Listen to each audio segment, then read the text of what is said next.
Another very common speech pattern issue, or SPI, is a 3-in-1 pattern. It's volume, pitch, and tone. I'm clubbing these three together because they are executed in the same manner.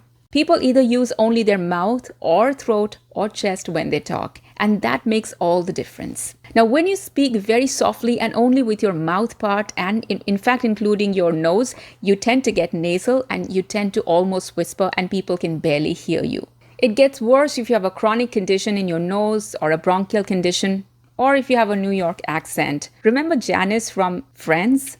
And I thought, I'm not nasal, until I signed up for an Indian classical singing lesson. I thought, wow, Indian classical is so traditional, so rich, so vast. I should be in on it and take a few classes. And I went very confidently because as a child, I have entered music competitions and I've even won them. So I was super confident that I was all good. All I needed to do was learn a few scales. Turns out I was out of pitch and I was superbly nasal.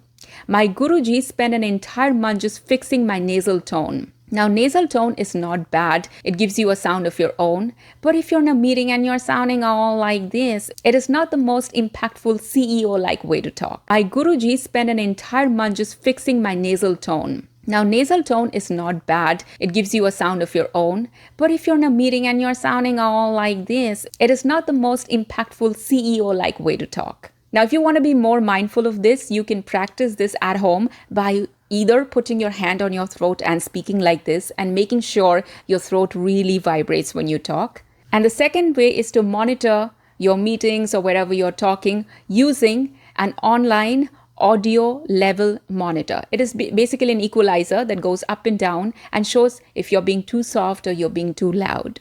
You actually also get physical versions of this on Amazon, but you can also download an app.